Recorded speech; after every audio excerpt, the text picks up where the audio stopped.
आज के online class में सभी बच्चों का हार्दिक स्वागत और अभिनंदन है। आज हम कक्षा 10 में संग्रहित काव्य खंड के अंतर्गत दूसरे अध्याय को पढ़ेंगे। दूसरा अध्याय गोस्वामी तुलसीदास द्वारा विरचित है। इसमें दो कविताओं का हमें अध्ययन करना है, धनुष भंग और वन पथ पर। तो सबसे पहले हम धनुष भंग कविता का अध्ययन करेंगे।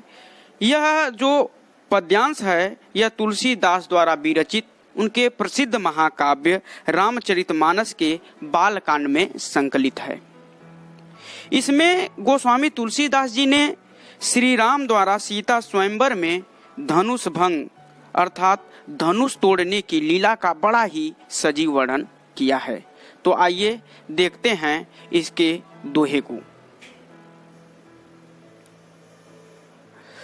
उदित उदय गिरि मंच पर रघुबर बाल पतंग बिकसे संत सरोज सब हर से लोचन भृंग। तो सबसे पहले इस दोहे में हम इसके शब्दार्थ को देखेंगे। तो उदित का अर्थ होता है उदय होना। उदयगिरी का अर्थ होता है उदयाचल पर्वत, ऐसा पर्वत जिस पर सूर्य की किरणें सबसे पहले पड़ती हैं।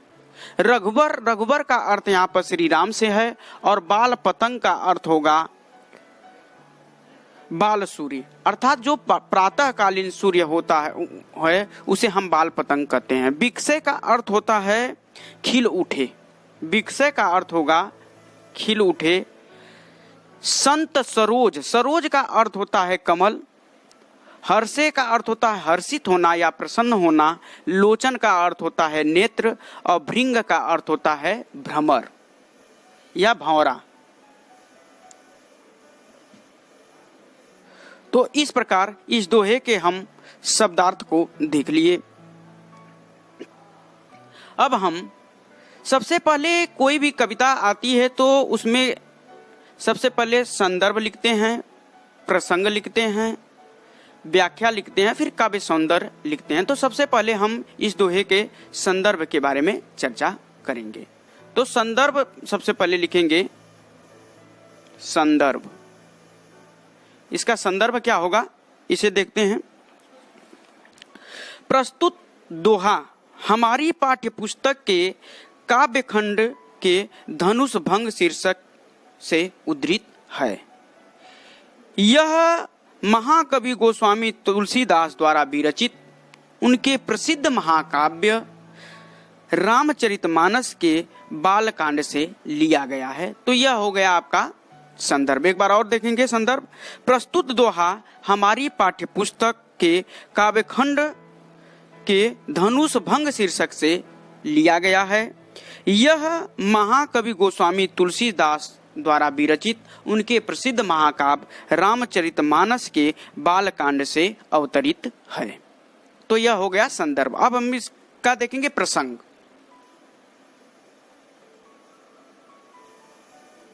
प्रसंग क्या होगा इस दोहे का? प्रसंग देखेंगे। प्रस्तुत दोहा उस समय का इसमें मनोहारी चित्रण किया गया है जब गुरु विश्वामित्र की आज्ञा से श्री राम धनुष भंग के लिए मंच से उठ खड़े होते हैं। उस समय उनकी जो शोभा थी उसी का वर्णन यहाँ पर बड़े ही मनोहारी ढंग से प्रस्तुत किया गया है। तो यह हो गया इसका प्रसंग। अब देखेंगे इसकी व्याख्या।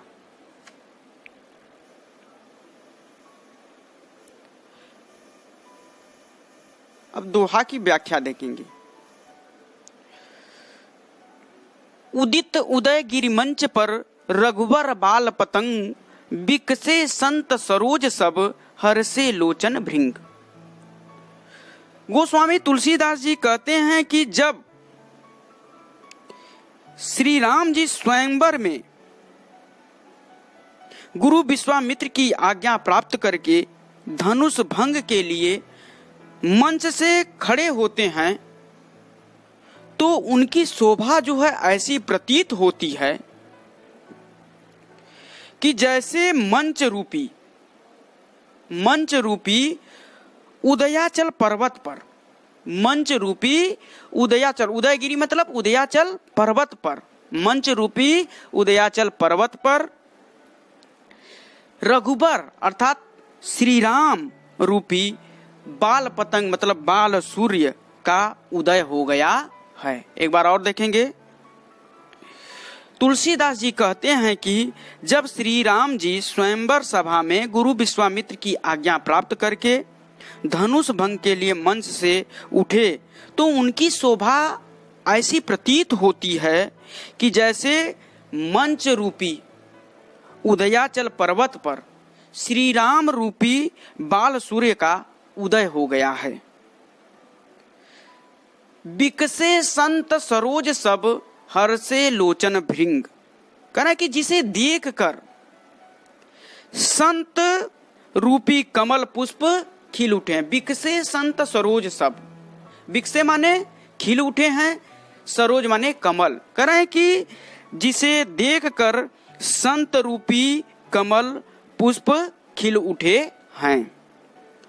और हर्षे लोचन भृंग, और उनके नेत्र रूपी जो भौरे, उनके नेत्र रूपी भौरे प्रसन्न हो गए हैं।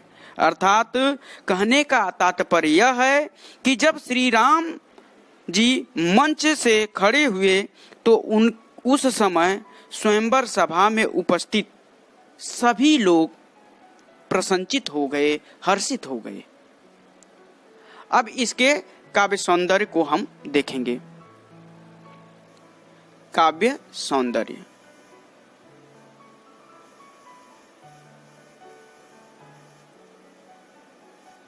काव्य सौंदर्य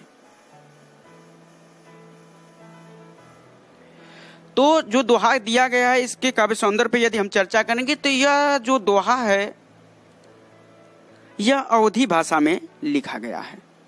इसमें जो रस की यदि हम चर्चा करें तो रस जो है श्रृंगार रस का इसमें वर्णन किया गया है।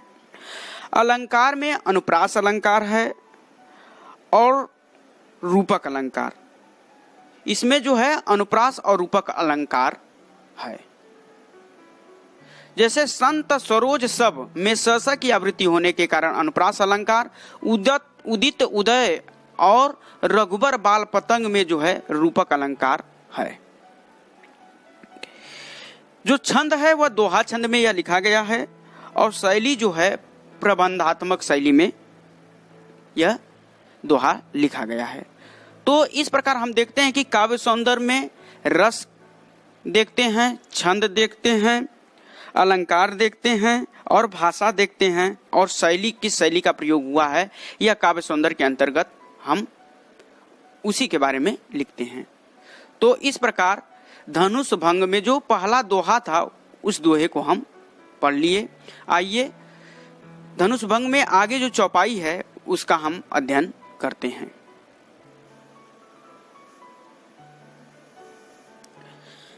निपन्न केरी आशा निसनासी, बचन नखत अवलीन प्रकाशी, मानि महीप कुमुद सकुचाने, कपटी भूप उलूक लुकाने, भये विशोक कोक मुनि देवा, अबरसहि सुमन जनावहि सेवा, अगुर पद बंदी सहित अनुरागा, आ राम मुनिन सन आयुष मांगा, सहज ही चले सकल जग स्वामी, अमत मंजू बर कुंजर गामी, चलत राम सब पुर नर नारी, पुलक पूरी तन भये सुखारी, बंदी पितर सुर सुकृत सभारे, जो कुछ पुण्य प्रभाव हमारे, तो शिव धनु मृणाल की नाही, अतो रहूं राम गणेश गोसाई। तो आइए सबसे पहले इसमें हम शब्दार्थ की चर्चा करते हैं कि जो शब्द दिए गए हैं उनके अर्थ क्या क्या हैं। निपन का अर्थ होता है राजा, केरी आशा का अर्थ होता है आशा, निशी का अर्थ होता है रात्रि और नासी का अर्थ होता है नष्ट हो गया। नासी का अर्थ होगा नष्ट हो गया। बचन नखत अवली न प्रकाशी, नखत माने होता है नक्षत्र या तारे, अवली का अर्थ होता है पंक्ति मानि महीप, महीप का अर्थ होता है राजा। कुमुद जो है एक पुष्प का नाम है। सकुचाने माने सकुचा गया है। कपटी भूप उलूक लुकाने, भूप माने होता है राजा, उलूक माने उल्लू, लुकाने माने छिप गए हैं। भये विशोक कोक मुनि देवा, विशोक का अर्थ यहाँ शोक से लिया गया है। कोक का अर्थ होता है कोयल अथवा चकवा पक्षी। बरसहि सुमन जनावहि सेवा, सुमन माने होता है पुष्प। गुर पद बंदी सहित अनुरागा, अनुरागा माने होता है प्रेम। राम मुनिन सन आयुष मांगा, आयुष माने होता है आज्ञा। सहज ही चले सकल रस जग स्वामी, सकल माने होता है संपूर्ण, जग स्वामी अर्थात यहाँ जग स्वामी संपूर्ण जगत के जो स्वामी हैं अर्थात भगवान श्री राम। सहजय मतलब स्वाभाविक रूप से। मत मंजू माने होता है सुंदर, कुंजर माने होता है हाथी। चलत राम सब पुर नर नारी, पुर नर नारी जो जनकपुर की नर नारी हैं उनके बारे में यहाँ बात की जा रही है। पुलक पूर तन भये सुखारी, तन माने होता है शरीर, पुलक माने पुलकित हो गया है, प्रसन्नचित हो गया है। बंदी पितर सुर सुकृत सभारे, पितर माने होता है पूर्वज और सुर माने होता है देवता। सुकृत सभारे माने सुंदर अर्थात अच्छे कार्य। सुकृत सभारे माने सुंदर या अच्छे कार्य अर्थात जो पुण्य हैं, जो कछु पुण्य प्रभाव, हमारे प्रभाव का अर्थ होता है प्रभाव। शिव धनु मतलब शिव की धनुष। मृणाल का अर्थ होता है कमल की जो नाल होती है उसे मृणाल कहते हैं। तोरहु राम गणेश गोसाई, गणेश मतलब गणेश, तोरहु माने तोड़ दिए। तो आइए इसके प्रसंग को देखते हैं, क्योंकि संदर्भ इससे पहले मैं बता दिया हूं, वही संदर्भ जो है जितनी भी धनुष भंग में कविताएं संग्रहित हैं सब में संदर्भ वही होगा। तो आइए इसमें प्रसंग को देखते हैं।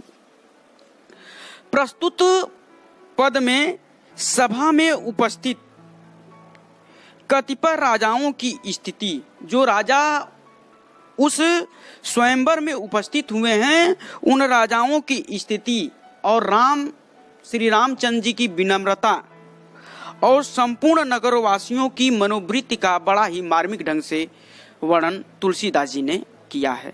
तो आइए इसकी व्याख्या को देखते हैं।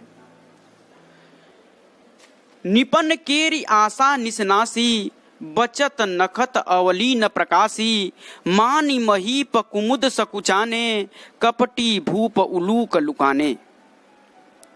गोस्वामी तुलसीदास जी कहते हैं कि जब भगवान श्री राम धनुष भंग के लिए मंच से उठे तो स्वयंवर सभा में उपस्थित जितने भी राजा थे, निपन केरी आशा निसनासी, करें कि उस स्वयंवर में जितने भी उपस्थित राजा थे जो सीता को प्राप्त करने की मनोकामना अपने हृदय में रखे थे, उनकी सारी मनोकामना क्या हुई? नष्ट हो गई। अर्थात उनके मन में जो सीता को प्राप्त करने की जो इच्छा थी वह सारी इच्छाएं क्या हुई? रात्रि के समान जो है वह नष्ट हो गई। बचन नखत अवलीन प्रकाशी, और उनके जो वचन थे, उनके वचन रूपी तारों का जो समूह था वह उनका चमकना जो है बंद हो गया। अर्थात कहने का तात्पर्य यह है कि सभा में जितने भी लोग, जितने भी राजा मौजूद थे वह सभी मौन हो गए। मानि महीप कुमुद सकुचाने, कपटी भूप उलूक लुकाने। वहां पर जो भी अभिमानी कुमुद रूपी राजा थे, मानि महीप कुमुद सकुचाने, तुलसीदास जी कहते हैं कि मानो वहां पर जो अभिमानी कुमुद रूपी राजा थे वे सकुचाने लगे तथा श्री राम रूपी सूर्य को देखकर मुरझा गए। कह रहे हैं कि जिस प्रकार जो है कुमुद का पुष्प होता है, वो उस कुमुद के पुष्प पर जैसे ही सूर्य की किरणें पड़ती हैं वह कुमुद का पुष्प मुरझा जाता है, ठीक उसी प्रकार जो है भगवान श्री राम का जैसे ही तेज उस सभा में राजाओं पर पड़ा तो वे सब राजा जो हैं सकुचाने लगे, कपटी भूप उलूक लुकाने।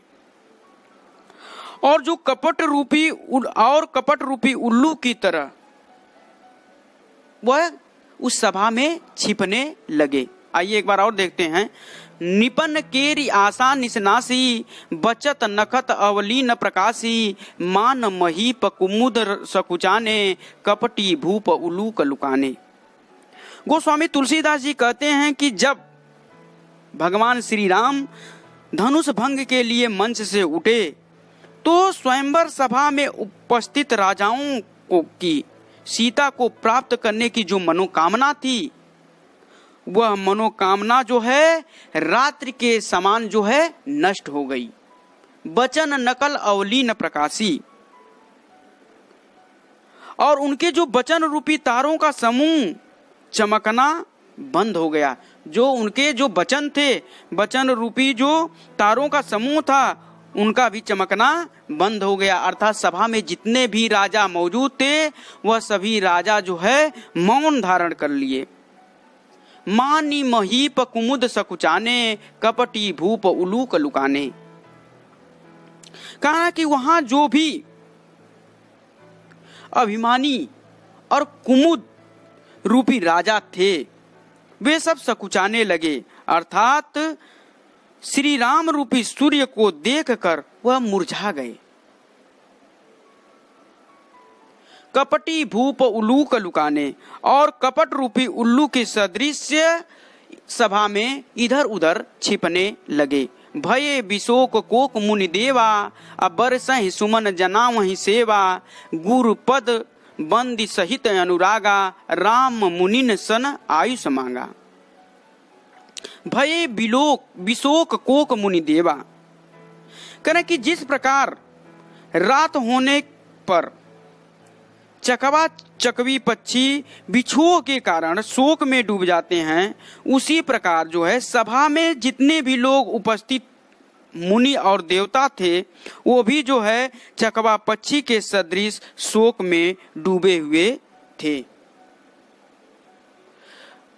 मानि महीप कुमुद सकुचाने,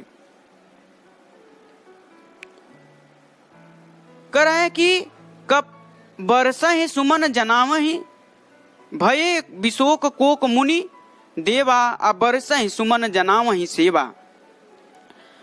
कहना है कि जिस प्रकार रात्र हो जाती है और रात्र हो जाने के बाद जब चकवा और चकवी पक्षी आपस में बिछुड़ जाते हैं तो बिछुड़ने के कारण जो उनके मन में जो शोक उत्पन्न होता है, उसी प्रकार सभा में जितने भी मुनि और देवता उपस्थित थे उनके भी मन में चकवा रूपी पक्षी के सदृश शोक उत्पन्न हो गया था, अर्थात वह शोक में डूबे हुए थे। किंतु श्री राम की तत्परता को देखकर, श्री राम के तेजस्वी स्वरूप को देखकर उनका जो दुख था वह समाप्त हो गया। बरसा ही सुमन जनाव ही सेवा, और श्री राम को देखकर सभा में उपस्थित समस्त लोग फूलों की वर्षा करने लगे। गुरु पद बंदी सहित अनुरागा, राम मुनिन सन आयुष मांगा।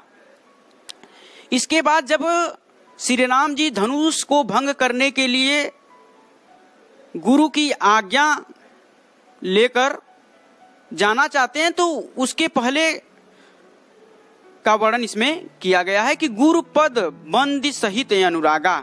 कह रहा है कि गुरु के पद, गुरु के चरण की वंदना बड़े ही प्रेम और श्रद्धा से उन्होंने किया। सबसे पहले उस धनुष को भंग करने से पूर्व भगवान श्री राम जो है अपने गुरु विश्वामित्र के चरणों की वंदना बड़े ही श्रद्धा और प्रेम के भावना से किया। राम मुनि ने सन आयुष मांगा।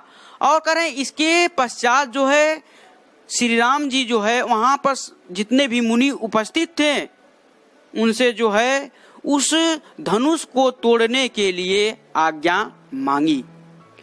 सहज ही सकल सकल जग स्वामी मत मंजू बर कुंजर गामी चलत राम सब पुर नर नारी पुलक पूरी तन भय सुखारी।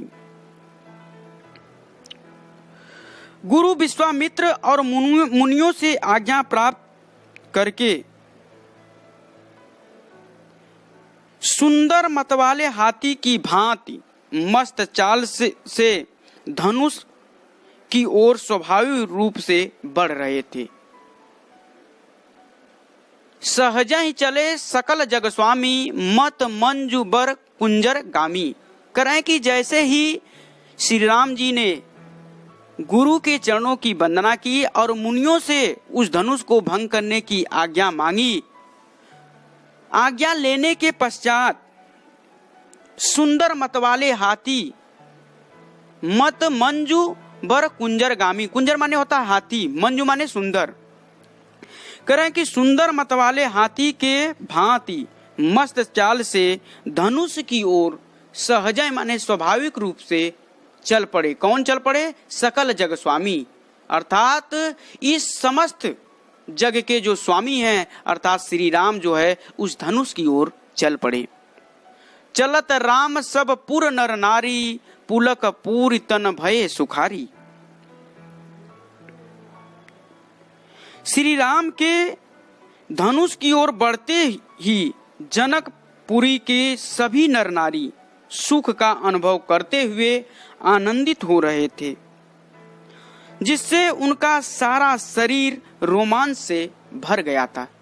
चलत राम सब पुर नर नारी, करे कि जैसे ही श्री राम जो है धनुष को तोड़ने के लिए उसके तरफ बढ़ते हैं तो उस जनकपुरी के जितने भी नर नारी हैं वह सभी सुख का अनुभव करते हुए आनंदित हो रहे हैं और यह आनंद उनसे उनका जो सारा शरीर है वह रोमांचित हो रहा है। बंदी पितर सुर सुकृत सम्हारे जो कछु पुण्य प्रभाव हमारे तो शिव धनु मृणाल की नाही तो रहु राम गणेश गोसाई। आगे जो है तुलसीदास जी कहते हैं कि जनकपुर के नर नारियों ने अपने पूर्वजों और देवताओं की वंदना कर बंदी पितर सुर सुकृत सभारे, करे बंदी माने वंदना कर, पितर माने अपने पूर्वजों और देवताओं के, करे कि जितने भी जनकपुर के नर नारी हैं अपने पूर्वजों और देवताओं की वंदना कर पुलक जो कछु पुण्य प्रभाव हमारे, वंदना करके अपने पुण्यों का स्मरण किया, अपने पुण्यों का स्मरण किया कि यदि हमारे किए गए पुण्य का तनिक भी प्रभाव हो तो रहु राम गणेश गोसाई। तो हे गणेश गोसाई, श्री राम इस शिव धनुष को कमल के नाल के समान सहज ही तोड़ डाले। एक बार और देखेंगे, बंदी पितर सुर सुकृत संभारे जो कछु पुण्य प्रभाव हमारे तो शिव धनु मृणाल की नाही तो रहु राम गणेश गोसाई। गोस्वामी तुलसीदास जी कहते हैं कि उस जनकपुर के जितने भी नर नारी हैं बंदी पितर, वह अपने बंदी माने वंदना करते हैं, अपने पितरों मतलब पूर्वजों और देवताओं की वंदना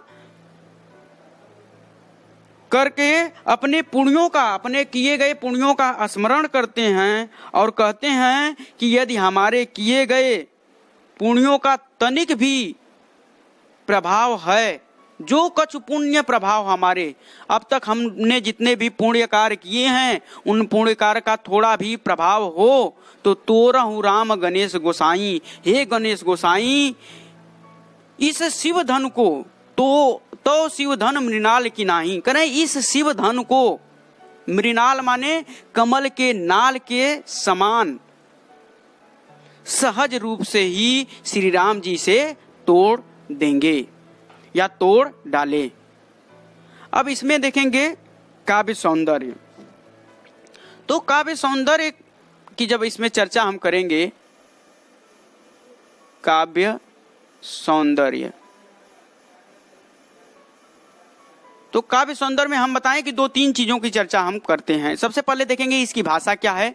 तो रामचरितमानस की जो भाषा है अवधी है, चूंकि यह रामचरितमानस से ही लिया गया तो इसकी भी भाषा क्या है, अवधी भाषा है। शैली जो है प्रबंधात्मक शैली में लिखा गया है, क्योंकि रामचरितमानस भी प्रबंधात्मक शैली में लिखा गया है। इसमें जो रस है वह भक्ति रस है। छंद जो है वह चौपाई छंद में यह लिखा गया है।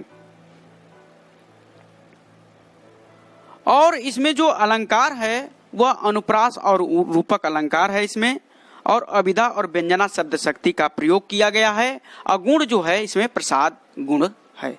तो इस प्रकार जो है हम धनुष भंग के अंतर्गत पहले दोहे और चौपाई का अध्ययन कर लिए। अब देखेंगे दूसरे दोहे को।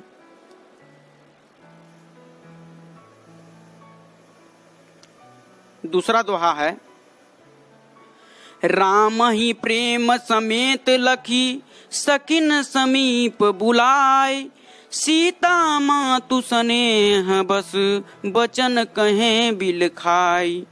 सखी, तो सबसे पहले इसमें हम इसके शब्दार्थ को देखेंगे। जो दोहा दिया गया कि राम ही प्रेम समेत लखी सखिन समीप बुलाई, सीता मातु स्नेह बस बचन कहें बिल खाई।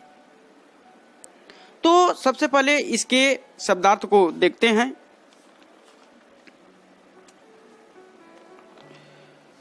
इसमें जो लखी माने होता है देखकर, सखिन माने सखी से, समीप माने नजदीक या पास, बुलाए माने बुलाकर, सीता मातु मतलब सीता जी की माता, स्नेह माने प्रेम से, बचन माने बाणी, बिलखाय माने, बिलखाय का अर्थ होगा विलाप करते हुए। तो आइए देखते हैं सबसे पहले इस दोहे का प्रसंग। प्रस्तुत जो दोहा दिया गया है इसमें तुलसीदास जी सीता जी के माता का राम के प्रति जो वात्सल प्रेम है उसी का वर्णन बड़े ही मार्मिक ढंग से किया है। तो आइए इसकी व्याख्या को देखते हैं।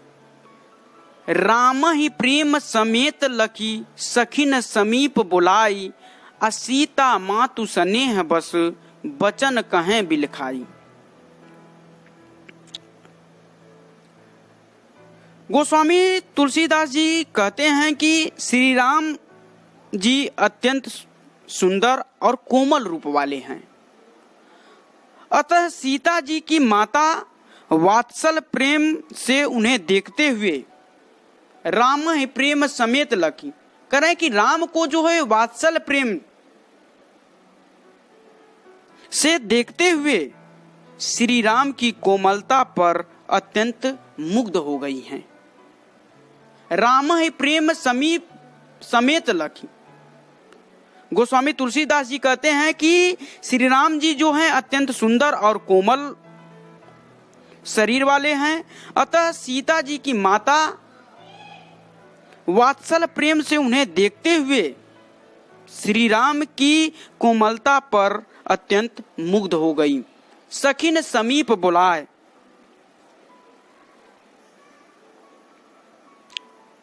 वह अपने सखियों को अपने पास बुलाकर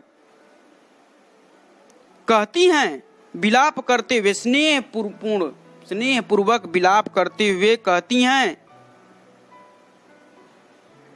कि उनकी मनोकामना यही है कि सीता जी का जो विवाह है राम के साथ हो जाए। परंतु श्री राम की कोमलता को देखकर उनका जो मन है वह व्याकुल है कि जब इतने अत्यंत शूरवीर राजा इस धनुष को हिला तक नहीं सके तो यह कोमल बालक इसे कैसे तोड़ेगा।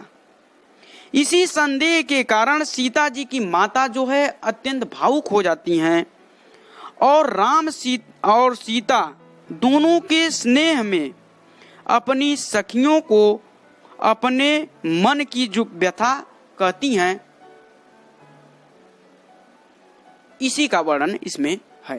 राम प्रेम समेत लखी सखिन समीप बुलाए, करें कि राम के प्रति जो उनका वात्सल प्रेम है उसको देखकर अपने सखियों को सीता जी की माता अपने पास बुलाती हैं। सीता मातु स्नेह बस, सीता जी की माता जो है स्नेह बस विलाप करते हुए अपने बातों को उनसे, अपनी व्यथा को उनसे कहती हैं।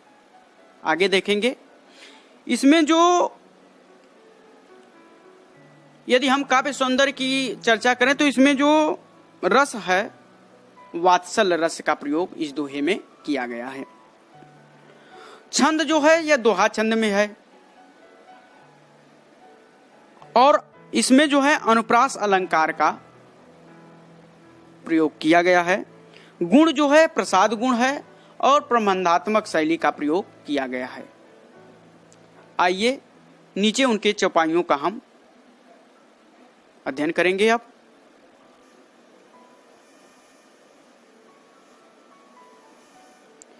सखी सब कौतुक देख निहारे, जेहूं कहावत ही तू हमारे, को न बुझाए कहीं गुर पाही, ये बालक असी हट भली नाही, रामन बान छुआ नहीं चापा, हारे सकल भूप करिदापा, सो धनुराज कुंवर कर देही, बाल मराल की मंदर लेही, भूप सयानप सकल सिरानी, सख विधि गति कछु जात न जानी, बोली चतुर सखी मृदुबानी, तेजवंत लघु गण ही नरानी, कह कुंभज कह सिंधु अपारा, सोसहु सुजसु सकल संसारा, रवि मंडल देखत लघु लागा, उदय तासु त्रिभुवन तम भागा। तो जो संदर्भ इसका होगा तो पूर्व में जो संदर्भ बताया गया वही संदर्भ होगा। सबसे पहले इसमें हम शब्दार्थ को देखेंगे। सखी सब कौतुक देख निहारे, सखी मतलब सखी, कौतुक माने होता है आश्चर्य, देख निहारे का अर्थ होता है देखने वाले, हितु माने होता है हितैषी, बुझाए का अर्थ होता है समझाकर, असी हटी भली नाही, असी हटी मतलब ऐसी हट, असी हट दिया गया है यहाँ पर तो इसका अर्थ होगा ऐसी हट, भली नाही, भली माने अच्छी नहीं है। रावण बाण मान का मतलब बाणासुर, छुआ नहीं चापा, चापा माने होता है चाप को चढ़ाना, हारे माने हार गए, सकल माने सारे, भूप माने राजा, दापा का अर्थ होता है घमंड या गर्व या दर्प, सो धनुराज कुमार कर देही, बाल मराल, बाल माने होता है बच्चा, मराल माने होता है हंस का, तो इस प्रकार बाल मराल का अर्थ होगा हंस का बच्चा। मंदर मतलब होता है मदराचल पर्वत। भूप सयानप, सयानप का अर्थ होता है समझदारी। सकल का अर्थ होता है संपूर्ण। सिरानी का अर्थ होता है समाप्त हो जाना। सखी विधि गति कछु जात न जानी, विधि माने ब्रह्मा या विधाता। मृदु माने होता है कोमल, वाणी माने वचन। तेजवंत माने होता है तेजवान, लघु माने होता है छोटा, गणीय मतलब होता है गिनना, कुंभज का अर्थ होता है घड़ा, यहाँ पर जो कुंभज दिया गया है इसका अर्थ होता है घड़ा, सिंधु का अर्थ होता है समुद्र, अपारा का अर्थ होता है अपार, सोसाहु का अर्थ होता है सोख लेना, और सुजस्सु का अर्थ होता है सुंदर, यश, सकल का अर्थ होता है संपूर्ण, और संसारा का मतलब होता है जगत या संसार। रवि मंडल मतलब रवि का अर्थ हो गया सूर्य, लघु का अर्थ होता है छोटा, त्रिभुवन का अर्थ होता है तीनों लोकों में, तम माने होता है अंधकार, भागा माने भाग गया। तो अब इसकी प्रसंग को हम देखेंगे। प्रस्तुत जो चौपाई दी गई है इसमें सीता जी की माता का राम के प्रति चिंता और उनकी सखी के द्वारा उन्हें समझाए जाने का वर्णन तुलसीदास जी ने किया है। तो आइए इसकी व्याख्या को हम देखते हैं। सखी सब कौतुक देख निहारे, जेऊ कहावत हेतु हमारे। सीता जी की माता अपने सखियों से कहती हैं कि हे सखी, ये जो हमारे हित की चिंता करने वाले हैं, जेऊ कहावत हेतु हमारे, कह रहे कि ये सब इसमें जो जितने भी हमारे हित की चिंता करने वाले लोग हैं, सखी सब कौतुक देख निहारे, हे सखी वे सब तमाशा देखने वाले ही हैं। सीता जी की माता जो है अपने सखियों से कहती हैं कि हे सखी, ये जो हमारे हित की चिंता करने वाले लोग हैं, ज्यों कहावत हितु हमारो, कह रहे कि जो हमारे हित की चिंता करने वाले लोग हैं वे सब भी तमाशा ही देखने वाले हैं।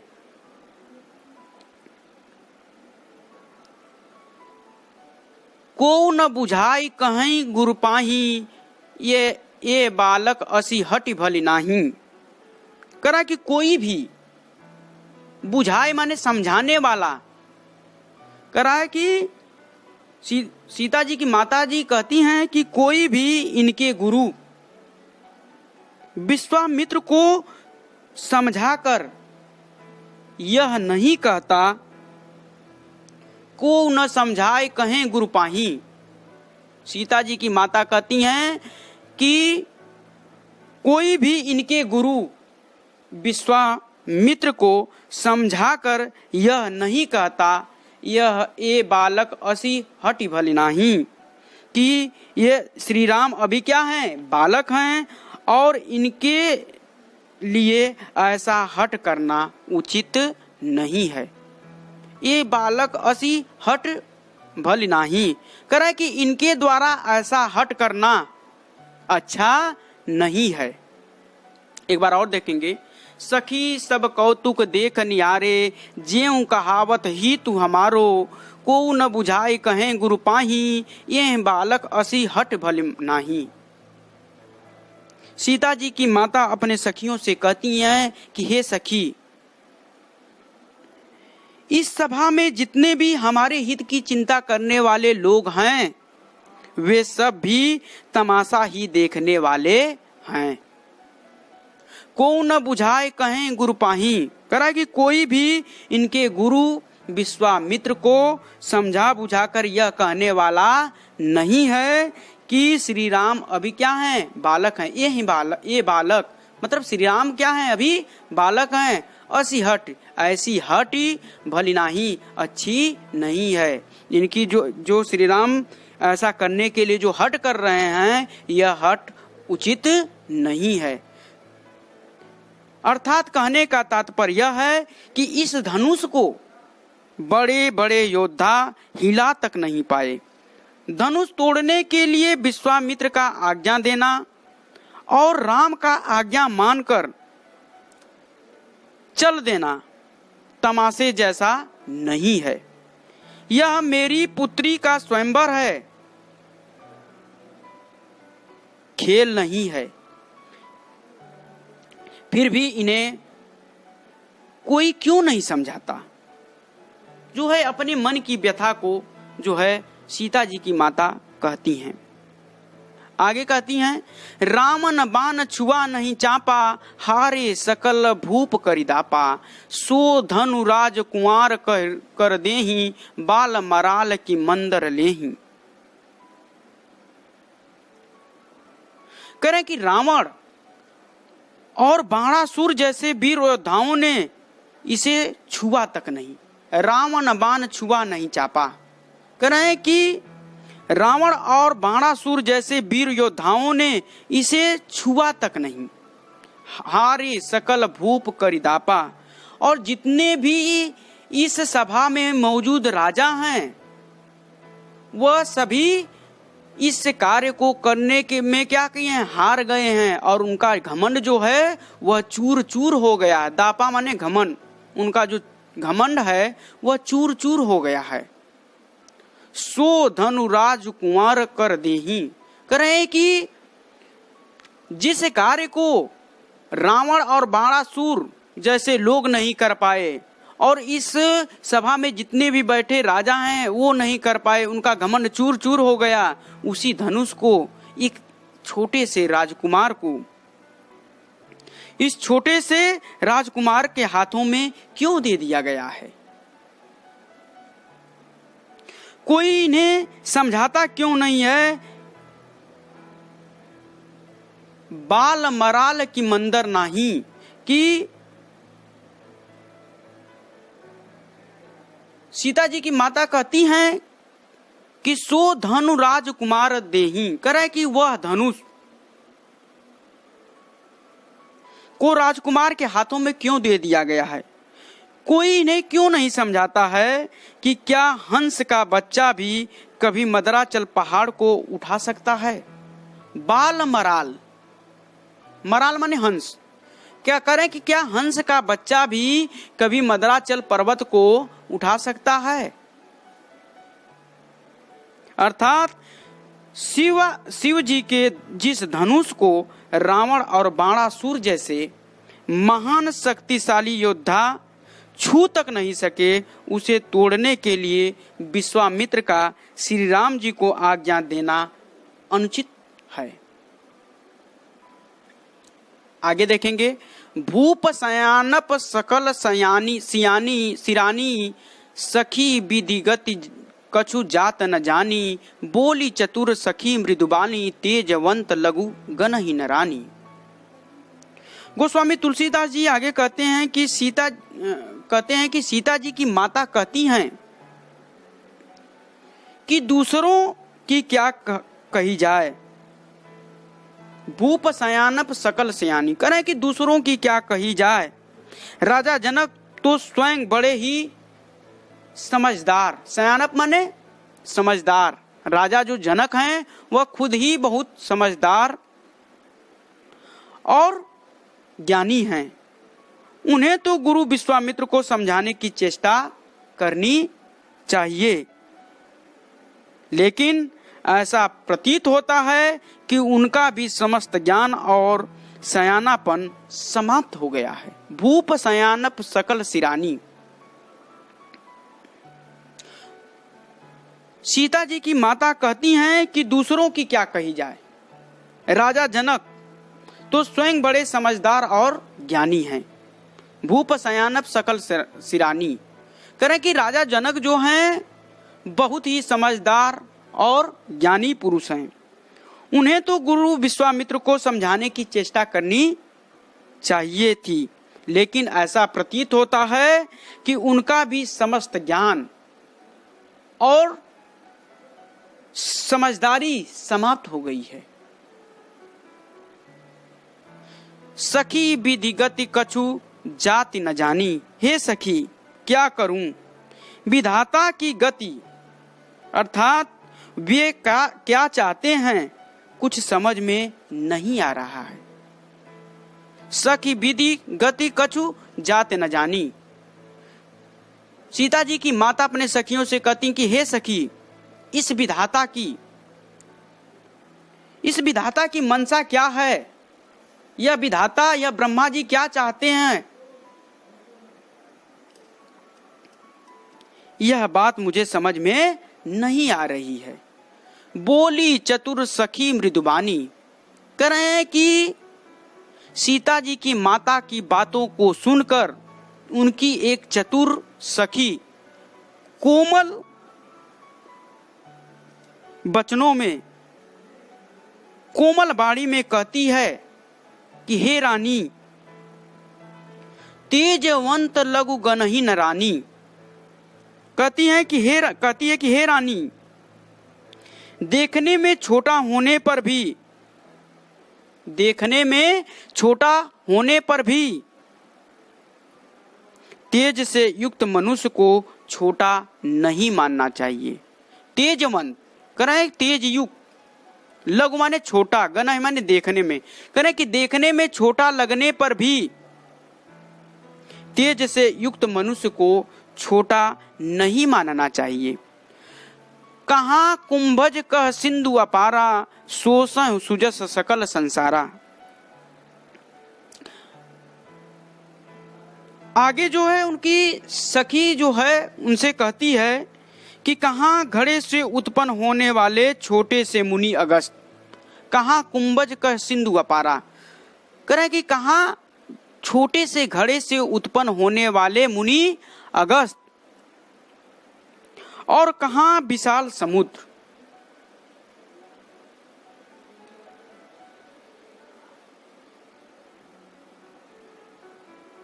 लेकिन उन्होंने उस समुद्र को क्या किया, सोख लिया। कह सिंधु अपारा, सोसह सुजस सकल संसारा, कहना है कि उन्होंने उस समुद्र को क्या किया, सोख लिया।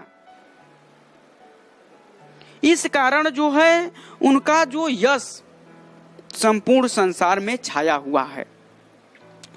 ऐसा प्रचलित मिलता है कि जो अगस्त ऋषि थे वह घड़े से उत्पन्न हुए थे और उन्होंने एक ही बार में पूरे समुद्र को क्या किया था, समुद्र के पानी को पी गए थे, यानी सोख लिए थे। तो वही उनकी सखी जो उदाहरण देते हुए कहती है रानी से कि कह कुंभज कह सिंधु अपारा, कहती है कि कहाँ घड़े से उत्पन्न होने वाले छोटे से मुनि अगस्त और कहाँ यह अपार समुद्र। लेकिन उन्होंने उस समुद्र को क्या किया, सोख लिया। इस कारण उनका जो यश है, सुयश है, वो पूरे संसार में छाया हुआ है।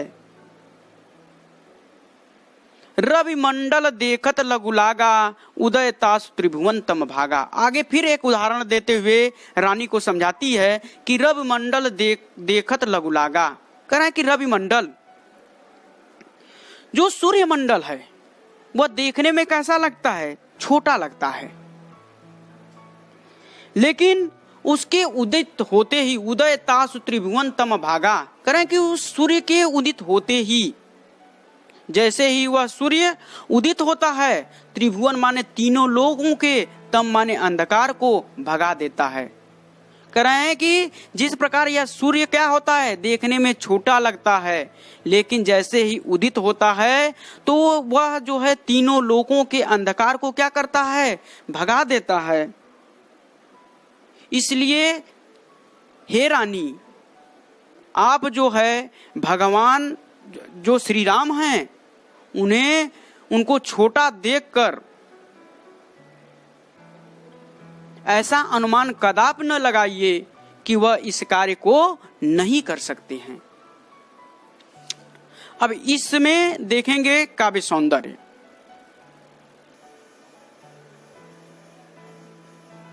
काव्य सौंदर्य, काव्य सौंदर्य को देखेंगे तो इसमें जो काव्य सौंदर्य में छंद जो है, इसमें चौपाई छंद है और भाषा जो है अवधी भाषा का प्रयोग किया गया है। रस जो है वात्सल्य रस है, क्योंकि सीता जी की माता का जो प्रेम है वह राम के प्रति, उनके हृदय में जो वात्सल प्रेम है वह उभर कर आता है, तो इसलिए इस जो पद में जो है वात्सल रस है। अलंकार अनुप्रास अलंकार है और प्रसाद गुण का प्रयोग किया गया है। तो इस प्रकार प्रिय छात्रों, आज हम तुलसीदास जी के आपके पाठ्यक्रम में धनुष भंग में जो 2 दोहे दिए गए थे और चौपाई दी गई थी उनका अध्ययन हम किए। इससे जो संबंधित पीडीएफ है आपको इस वीडियो के डिस्क्रिप्शन बॉक्स में मिल जाएगा, वहां से आप डाउनलोड कर सकते हैं। फिर पुनः जो है आपसे मुलाकात होगी एक इसके आगे के भाग, आगे के दोहों को लेकर पुनः आपसे एक बार मुलाकात होगी अगले वीडियो में। आज बस इतना ही।